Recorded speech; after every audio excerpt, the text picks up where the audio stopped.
follow along to get some practice on the multiple choice portion of the AP Calc BC exam. I feel like there's a lot of resources for AP Calc AB, but not so many for BC. So hopefully if you're a BC student, this can be of help. This is a mock test from an old test prep book. Okay. There's about 28 problems, I believe. I believe nowadays there's 30 problems, so it's about the same. But in general, you should be spending, on average, no more than 2 minutes per problem. Okay, so unfortunately, by this format, I can't display all the problems on screen and let you try it first.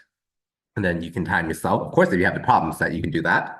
Okay, but I'm assuming that you don't. So when the problem appears on screen, just pay attention to how long you spent on it. On average, you should not be spending more than 2 minutes each problem. Of course, you can have a stopwatch and continuously time to see if you meet the, I believe it's hour limit, if I remember correctly. I really don't remember. Okay, so I'll leave that up to you for the timing. But here, my intent is to go through the problems and explain my thought process on how to solve them, and maybe show you some test-taking strategies. Okay, let's begin. Problem one. The function f is given by this guy. On which of the following intervals is f prime decreasing? Okay, so go ahead and try it. When it's asking about increasing, decreasing, we probably want the first derivative. So let's differentiate f. We need f prime. Okay. Oh, so it's asking for f prime decreases. So we need the second derivative. Okay, so I didn't read it carefully. So hopefully you read it carefully. It's asking for when f prime is decreasing. So we need when f double prime is negative. Okay, read it carefully because I almost did not. Okay, so we go through the motions of taking the second derivative. You just do the power rule. Okay, from here you can factor out a 12x. That's common to both terms. So 12x times 3x minus 1. We set it equal to 0, so we find that our critical points are 0 and 1/3. We do the second derivative test, draw a number line, put the critical points on the number line, test the point on each, find out if it's positive or negative. Okay, so for example, here we can plug in an extreme number. You don't have to plug in -1 every time. You can plug in negative 10,000.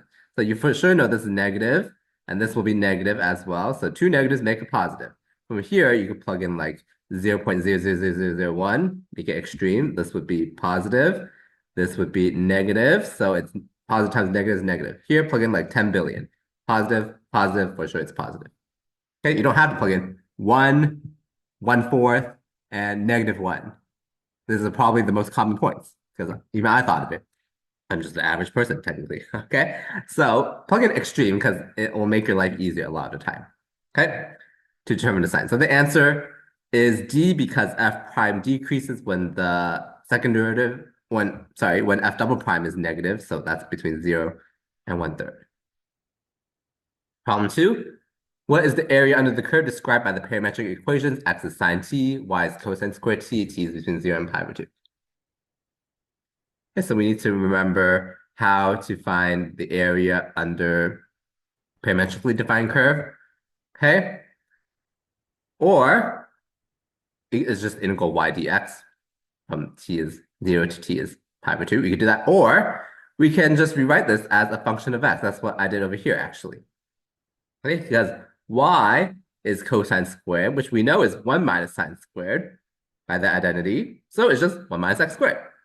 Okay, so we can do the integral of 1 minus x squared dx, but what about the limits of integration? These are in terms of t. Now that we got y in terms of x, we need it in terms of x.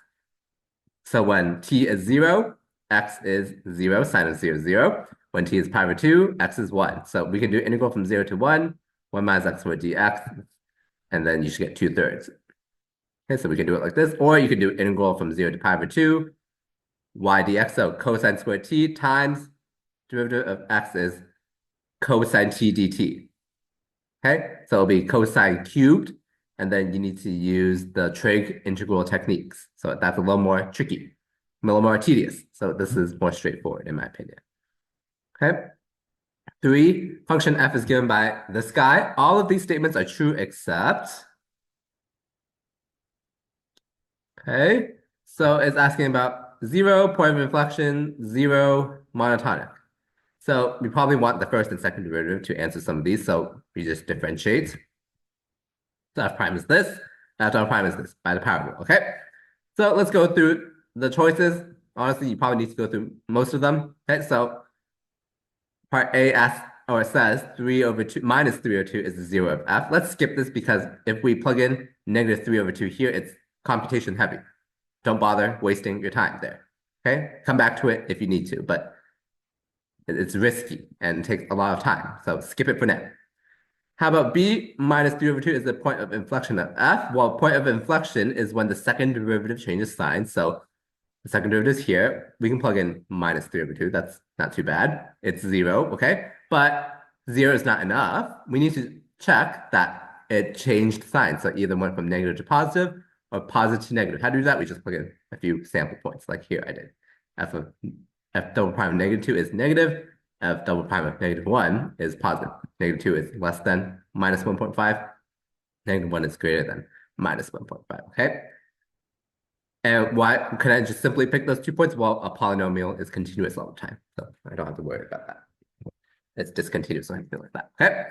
Now, how about C?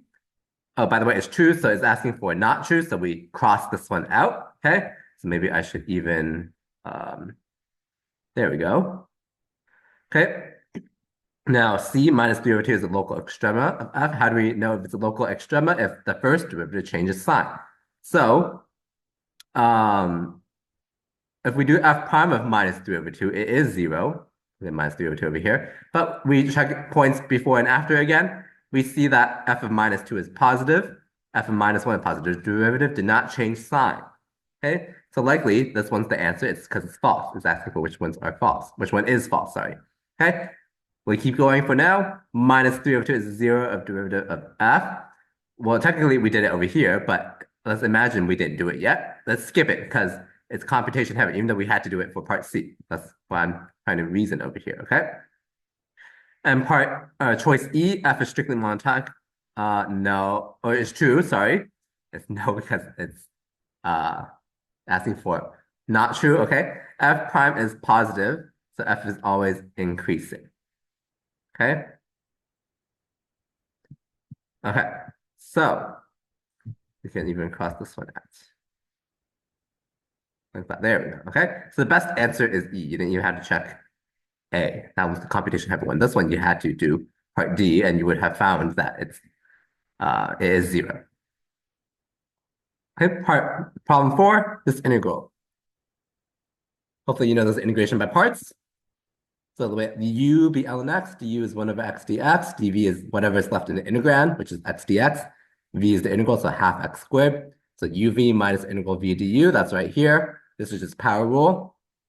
Don't forget plus c.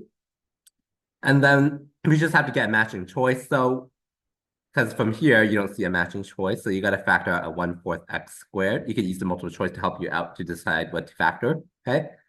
So the answer is B. Number 5, let h of x be ln of absolute value g of x. If g is decreasing for all x in its domain, then which one is true? Okay. So since g is decreasing for all x, that means g prime is negative for all x. Okay, we need to keep that in mind. It's asking for increasing, decreasing for about h, so we probably need h prime. H prime of x is, we need a chain rule, 1 over g of x times g prime of x, which is g prime of x over g of x, okay?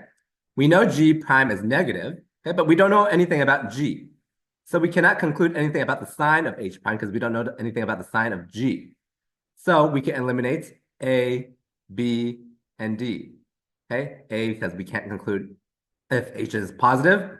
We can't conclude B if H, or we can't choose B because we don't know if H is negative. And then can't be B or C, so eliminate D, okay? Now, H prime must be 0 for H to have a relative max spin. Technically, it needs to change sign, but it needs to be a 0, okay? However, G prime is never 0 since it's always negative. So we can eliminate C.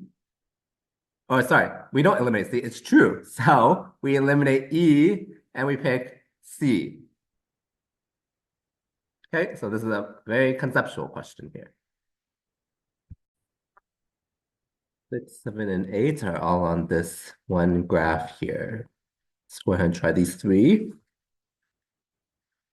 Okay, so number 6. The point 2, 5 is on the graph of y equals f of x. An equation of the line tangent to the graph f at 2, 5 is what? Okay, so this is f prime. Be careful. This graph given is f prime. So the slope of the tangent line at 2, 5 is f prime of 2. Derivative is slope of the tangent line. So what's f prime of 2? 1, 2. This graph is f prime. This is x equals 2. F prime is 0. So f prime of 2 is 0. The point is 2 comma 5. We have a slope. We have a point. We can use point slope form or y or slope intercept form doesn't matter. I use point slope form over here. So the equation is y equals 5. The answer is B. 7, how many points of inflection does the graph y equals f of x have over 0, 7? This is f prime. Points of inflection of f occur when f double prime changes sign. F double prime changes sign when f prime has a max min, relative max min. So right here at 1 and right here at 4. So it looks like it's 2 points. Answer is C. Part number 8, at what value of x does the absolute max value of f occur? Okay, so this is f prime. If f is increasing, f prime is positive. If f is decreasing, f prime is negative. So that from 0 to 2, f is increasing. Okay, and then onward, it's decreasing until here it's increasing a little bit again. So the absolute max will be at x is 2 because it increased up until 2. So it's some starting point, increase, increase, increase, and then decrease by so much. You can think of integral. Increase, the net change is this positive area, and then minus this negative area, okay? Or plus this negative area, I should say, and then increase a little bit again, but it doesn't offset, this increase doesn't offset how much it decreased. The absolute max is right here when it stops increasing at B, or x is 2, which is B. Number 9, how about this integral? This one we could just divide through by the x. So it becomes x plus 4 over x. We find the antiderivative, so it's half x squared plus 4 ln x, evaluate from 1 to e. Fundamental theory in calculus, you should get C. Number 10, function f is given by this guy, is increasing and concave up over which of these intervals? So it's increasing when f prime is positive. It's concave up when f double prime is positive. So that's what I said here. So we need the first and second derivative test. F prime is this by the power rule. Since we're not allowed a calculator, it's not really clear what the critical points are. We set this equal to 0, we solve for x, it's kind of hard to. So let's come back to this. Let's do the second derivative test first to eliminate some choices, okay? So we take the derivative of this, which is 45x squared minus 24x. Okay, we find the critical points. We set this equal to 0, so we want to factor. We can factor it as 3x times 15x minus 8. So the critical points are 0 and 8 over 15. Okay, we find that f double prime is positive when x is less than 0 or x is less than 8 over 15. We do the sign test like we did in the other problem. We draw a number line, put our critical points as tick marks, and we plug points within each interval. We find that the second derivative is positive when x is less than 0 and x is greater than 8 over 15. So we can eliminate C and D. Okay? Because, for example, it should not include 0 itself, but this one does. And then this one, it should not include 8 over 15. Okay? And the remaining choices, we can just plug in values of x into f prime and check if f prime is positive. So, for example, in choice A, we can plug in -1, okay? We find that f prime is negative, so doesn't meet the requirement we want, so eliminate A. For B, we can plug in this point right here, for example. Remember, in the other problems, to make it extreme, to make your life easy, like this. F prime is negative, so we eliminate. So by process of elimination, the best answer is E. 11, if y is this guy, then when x equals 1, dy dx is what? Here we need implicit differentiation. So, whoops, I don't know what happened over here. Let me redo this. And to back. And then let me shrink this a little bit. Sorry about this. There we go. Okay. So we use implicit differentiation. So differentiate y that with respect to x, dy dx is equal to 2x over, we need a product rule. So it's 2x times dy dx plus 2y, okay? And then minus 2x plus 0, which I did right, okay? How do we find the derivative? Well, we move all the terms with dy dx to one side, and then we factor, and then we solve for dy dx. So when x is equal to 1, well, our dy dx is in terms of both y and x. So the y value when dy dx is 1, okay? So we plug in x as 1 into the original equation up here. So y equals 2x, or sorry, y equals 2y minus 1 plus 3. So I did over here, 1 squared plus 3, okay? So we solve for y, and we get y is minus 2. So our point is 1 comma negative 2. So we plug in this point into our dy dx. We get that x dy dx is equal to 6. The answer is E. Okay, number 12, this is a BC topic. Length of the curve described by the parametric equations x is 2t cubed, y is t cubed, where t is between 0 and 1 is what? So we need the arc length formula. That's integral from start to stop, 0 to 1, square root of dx dt squared plus dy dt squared dt. Okay, so what's dx dt? That's just 6t squared. What's dy dt? That's 3t squared. Okay, so we simplify. That's all here, okay? We can split this radical up into square root of 45 times square root of t to the fourth. Square root of 45 is a constant. And when we square root t to the fourth, because we're on the interval 0 to 1, it's positive, so we could just take t squared. No need to take the negative, okay? And then here we use the power rule and the fundamental theory of calculus. You just get root 5 after you simplify. Answer is D. 13 was the average value of this function over 0, comma, pi over 2. We need the average value formula, 1 over b minus a, integral from a to b, f of x dx. That's right here. Okay, so what's 3 sine squared minus cosine squared? How do we evaluate this integral? We're not allowed to calculate it. Well, we could change either cosine squared in terms of sine squared, or we could change sine squared in terms of cosine squared. So what did I choose to do? I chose to change cosine squared in terms of 1 minus sine squared. Okay, so we get 4 sine squared x minus 1 dx. Okay, here you need the half angle identity to evaluate this by hand. That's right here. Okay, and then if we do all the steps, fundamental theory of calculus and all that, you should get 1. So you can check your work. I'm not going to go through all the steps. Okay. I believe this is the same because I reformatted it. Okay, number 14. Let f be defined as this piecewise function for some constant k. For what value of k will f be differentiable over its whole domain? This is an important concept that keeps coming up in the AP exam. So the prerequisite for differentiability is continuity. So we got to make it continuous first. Okay, hopefully this looks familiar. Hopefully you've done many types of these problems before, making a piecewise function continuous. We need to use the definition of continuity. Limit as x approaches 1, f of x is equal to f of 1. So we take the limit from the left, it's 1 plus k. Limit from the right, it's just ln of 1, which is 0. We need the two one-sided limits to match for the two-sided limit to exist, right? So 1 plus k equals 0. K is negative 1, okay? But we're not done yet because don't be fooled and pick B, you would get it wrong, okay? We just made it continuous. We didn't make it differentiable, actually. We just made it continuous. We got to check if it's differentiable. Right, so we take the derivative from both branches. Remember, derivative is a limit. Limit as h approaches 0, f of x plus h minus f of x over h. It's a limit. So the two-sided limit, it's a two-sided limit. So the limit from the left and the limit from the right, or the slope of the tangent line coming from the left and the slope of the tangent line coming from the right have to match as well. Okay, so d dx of the top branch, evaluate at x is equal to 1, has to equal d dx of the bottom branch, evaluated at x is equal to 1. If we do the math, we find that 1/3 minus 1 is not equal to 1. So it's impossible to make this guy differentiable, actually. So the answer is actually E.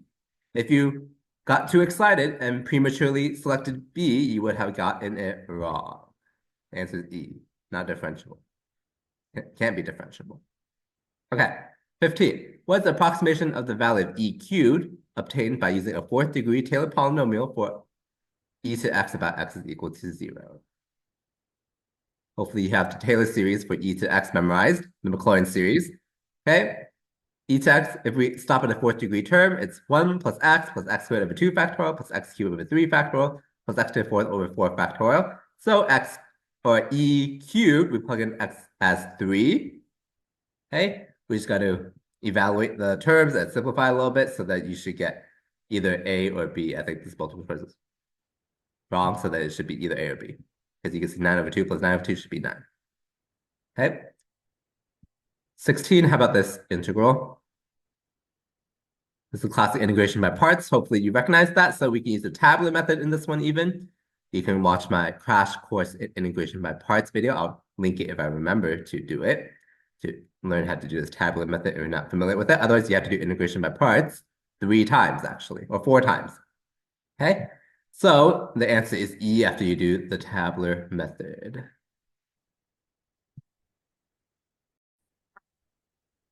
Seventeen, if f of x is secant x, then f prime has how many zeros over the closed interval 0 to 2 pi?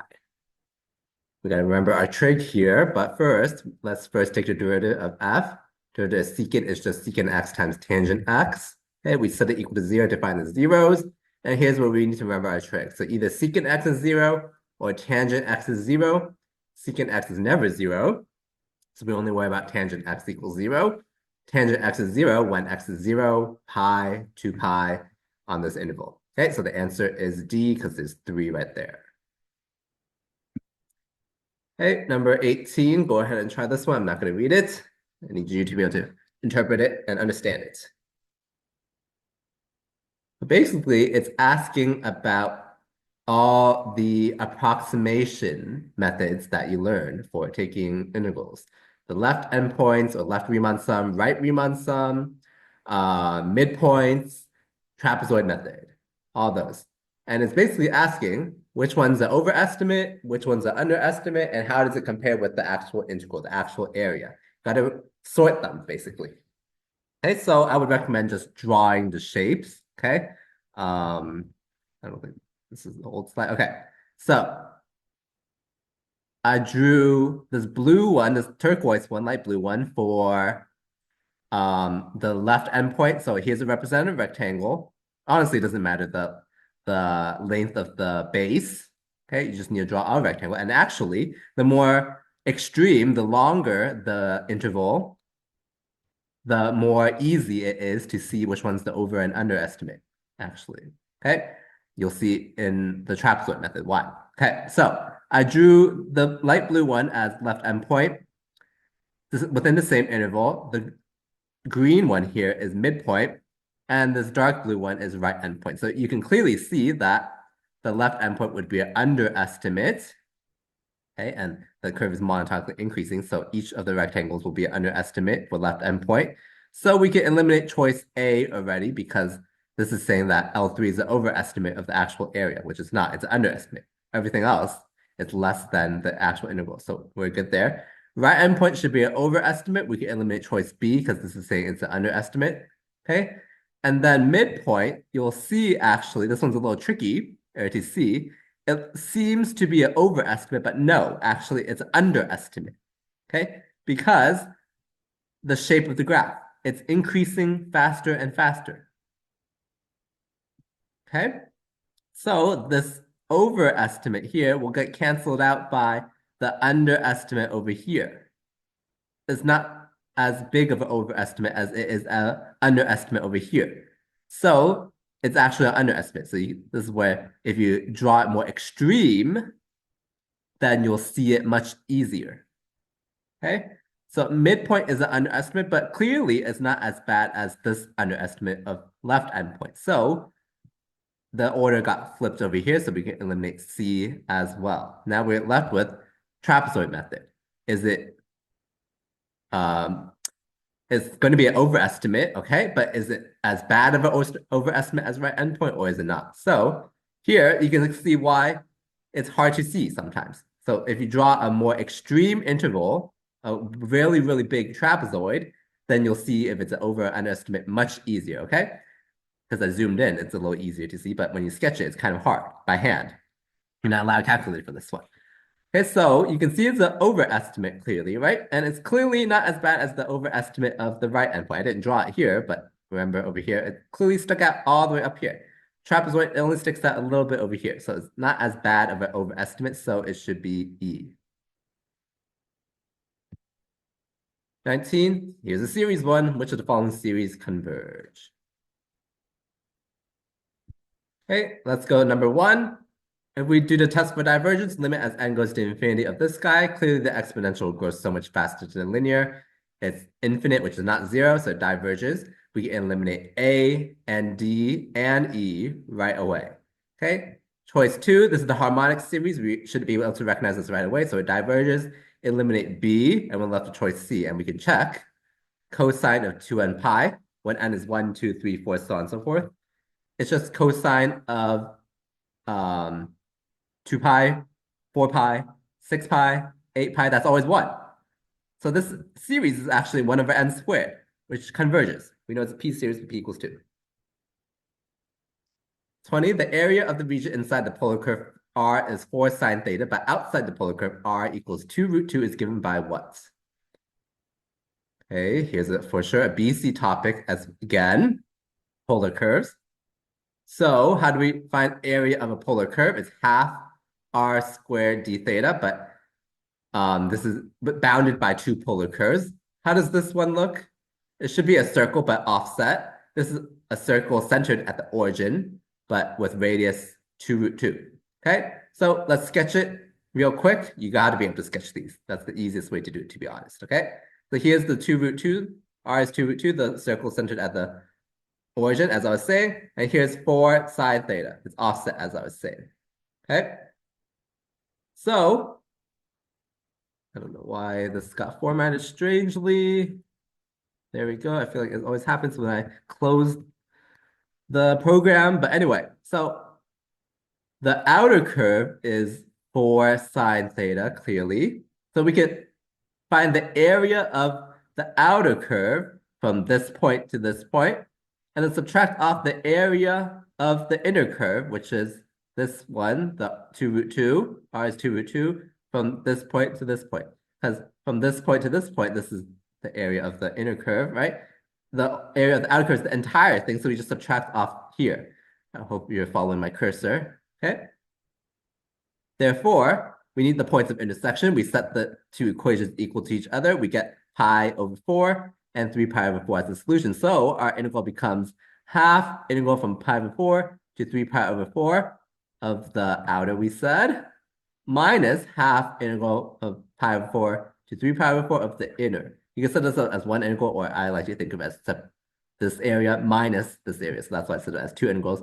But to get a matching answer, I combine the two. So this is 16 sine squared. This is what? 4 times 2, which is 8. Okay, the answer is D. When x is 16, the rate at which x to the 3/4 power is increasing is k times the rate at which square root of x is increasing. What's the value of k? Well, let's just translate this sentence into an equation. Rate at which this guy is increasing, that's the derivative of this guy, that means equal to k times rate at which this guy's increasing, the derivative ddx of square root of x. Okay, so this is the setup right here. I need to reformat this a little bit.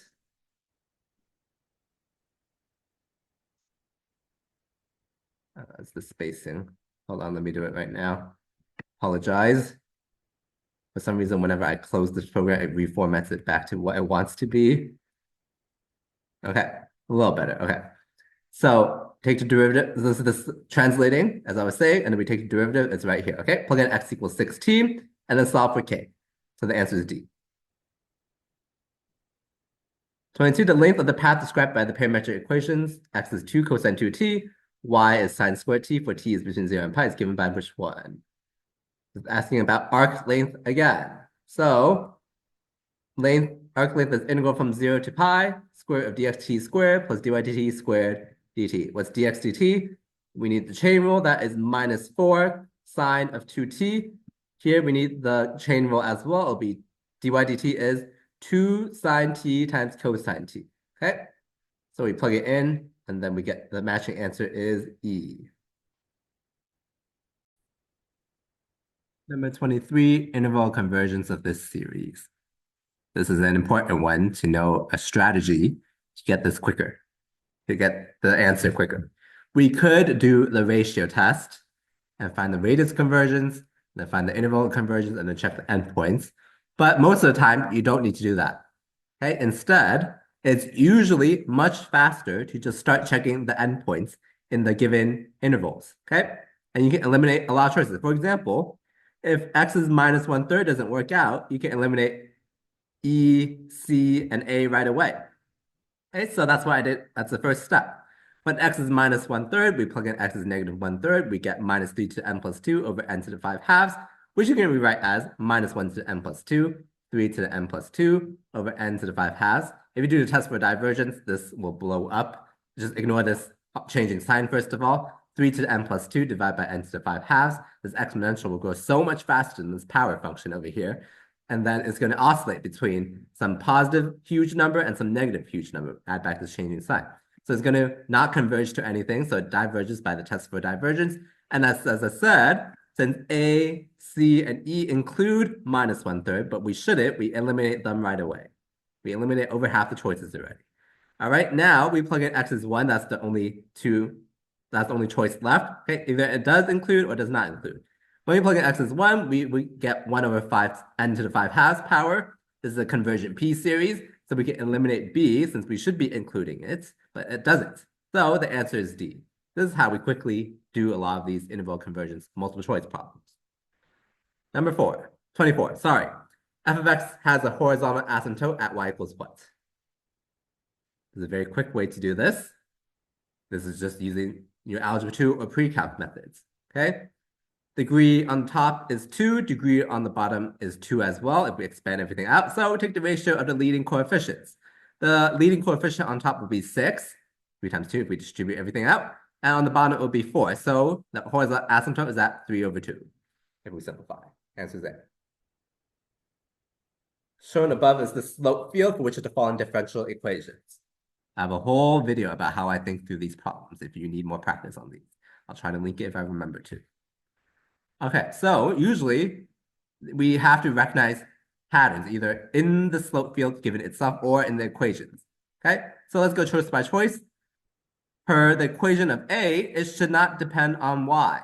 Okay, for a given x, like x is 1, if you step up or down in the Y, the slope shouldn't change because dy dx is the slope. If you move in the Y, it shouldn't change because the equation doesn't depend on Y. However, clearly it's changing. It's getting more steep here, more positive over here, right? And it's going more negative in this direction. So A cannot be true. This one for B, if x equals y, then the slope should be 0. This is the x equals y line. Not the case. There's not 0 here, not 0 here. Okay, C, let's skip for now because D, you can do the same logic as B. We should expect 0 slope on this line y equals x, but that's not the case. And similar to A for choice E, if we fix fix a y and step into x, like here, the slope shouldn't be changing per the equation, but clearly it is. So we eliminate A, B, D, E. The best answer is E. Okay, this is one way to think about this, reason through this. 26, how about this integral? This is an improper integral. So I would recommend you first find the antiderivative, the indefinite integral. We use integration by parts. That's what I did the tabular method over here. So this is the antiderivative. Okay. I'll let you go over the steps on your own. So this is improper integral. So this is the proper way to do it. Limit as t approaches infinity, integral from 2 to t, x squared over e to x dx. Okay. We can use the antiderivative and do fundamental theorem calculus, and you'll get this over here. You can go through the steps. Okay. So now we have the trouble to evaluate these limits over here. Okay. If we evaluate them one by one, so I'm copied it over here. The first one, we have to write it as indeterminate quotient because infinity over infinity. We can do L'Hopital's rule, gets us 0, okay? Similar for the second one, L'Hopital's rule, we can get 0, and this one is just 0 right away. So all this goes to 0. So our improper integral converges to 10e to the minus 2, which is choice C. 27, the population P of T of a species satisfies the logistic differential equation, this guy. What is the limit as T approaches infinity, P of T? Okay, this is where you got to remember that logistic differential equation formula. Okay, it should be in the form K times P times L minus P. So dP dt is K times P times L minus P, in which L is the carrying capacity. Okay, and as T approaches 0, P would approach L, the carrying capacity. That's why it's called carrying capacity. Okay, so let's rewrite this more in this form. Okay, so basically we just need to factor out a 1 over 100. Okay, so that's what I did here. So the carrying capacity is L, which is 500. Choice is E. 28. Taylor series one. If this guy is a Taylor series that converges to f of x for every real x, then f double prime of c equals what? It's a very typical question at university levels, actually.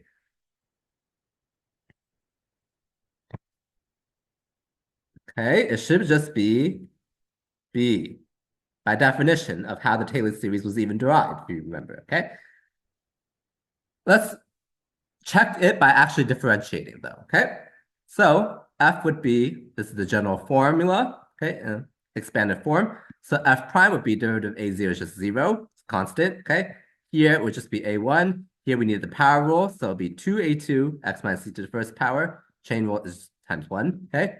Here is 3a3 x minus c squared plus dot dot. Second derivative is right here, okay? So f double prime of c is, notice all these subsequent terms go away because when you plug in x is c, it'll be 0 times who cares, but you still have this over here. So this is a very common university exam question, actually.